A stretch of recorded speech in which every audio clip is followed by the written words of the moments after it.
अस्सलाम वालेकुम एवरीवन। उम्मीद करते हैं आप लोग की प्रिपरेशन बहुत अच्छी चल रही होगी।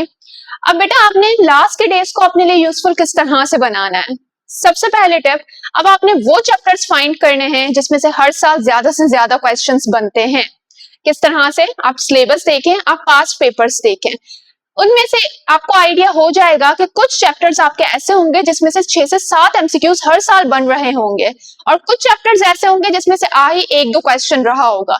तो उन चैप्टर्स को रहने दे और जिसमें से ज्यादा एमसीक्यूज बन रहे हैं उन चैप्टर्स की एक लिस्ट बनाएं और यही काम आपको चैट जीपीटी या क्लाउड भी करके दे देगा। तो 2 मिनट का काम है आपका, आपने हर एक सब्जेक्ट की एक लिस्ट बना देनी है कि ये चैप्टर्स आपके लिए इंपॉर्टेंट है और उन चैप्टर्स की आपने रिवीजन स्टार्ट कर लेनी है।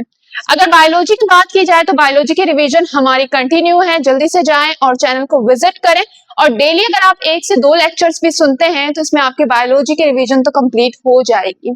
इसी तरह ही आपने दूसरे सब्जेक्ट्स भी कवर करने हैं और उनके इंपॉर्टेंट चैप्टर्स को भी रिवाइज करना स्टार्ट कर देना है। अब दूसरी बातों को आपने छोड़ देना है, ठीक है। और सेकंड बात कि आपने ज्यादा से ज्यादा एमसीक्यू सॉल्व करने हैं। आपने कोई भी चैप्टर पढ़ा उसके एमसीक्यू सॉल्व करें। इससे क्या होगा कि आपको आइडिया हो जाएगा कि वो चैप्टर आपने सही से पढ़ा है या नहीं। सिर्फ पढ़ना इंपॉर्टेंट नहीं है, उस चीज को समझना भी इंपॉर्टेंट है और वो कैसे आपको आइडिया होगा, वो जब आप एमसीक्यू सॉल्व करोगे तभी आपको आइडिया होगा। अगर एमसीक्यूज आप सॉल्व कर रहे हो तो गुड, अगर नहीं कर पा रहे तो फिर से उस चैप्टर को पढ़ो। अभी आपके पास डेज हैं और आपके पास लिस्ट भी है कि आपने यही चैप्टर्स कवर करने हैं, तो आप इजीली उन चैप्टर्स को कवर कर लोगे। अगर एक चैप्टर 2 बार भी पढ़ते हो तब भी हो जाएगा, ठीक हो गया। उसके अलावा जब भी फ्री टाइम में बैठे हो तब भी अपने माइंड में सोचा करो, खुद से क्वेश्चंस पूछा करो।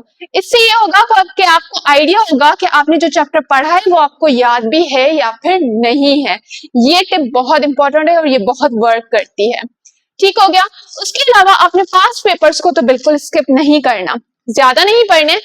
2023, 24, 25 ये 3 साल के पास्ट पेपर को अच्छे तरीके से देख लो, आपको आइडिया हो जाएगा कि आपका 2026 का पेपर बनना किस तरह से है।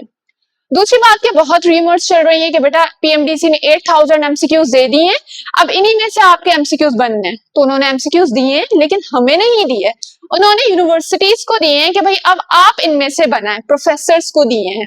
तो इन र्यूमर्स की तरफ जाना छोड़ दें, अपना टाइम वेस्ट करना छोड़ दें और अपनी प्रेपरेशन को कंटिन्यू रखें। बेटा ये डेज आप लोग के लिए बहुत इंपॉर्टेंट है।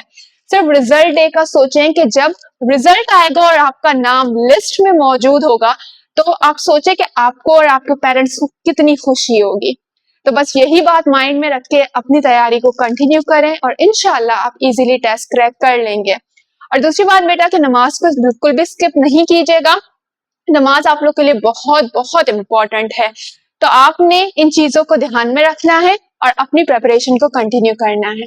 थैंक यू बेटा, खुदा हाफिज। कोई भी क्वेश्चन हो आप फ्रीली कमेंट सेक्शन में पूछ सकते हैं और हमारे साथ कनेक्टेड रहे, चैनल को सब्सक्राइब करें। मैं चाहती हूँ कि जब आपका नाम लिस्ट में आए तो आप मुझे कमेंट करके तब जरूर बताएं कि आपकी सिलेक्शन हो गई है, इंशाल्लाह।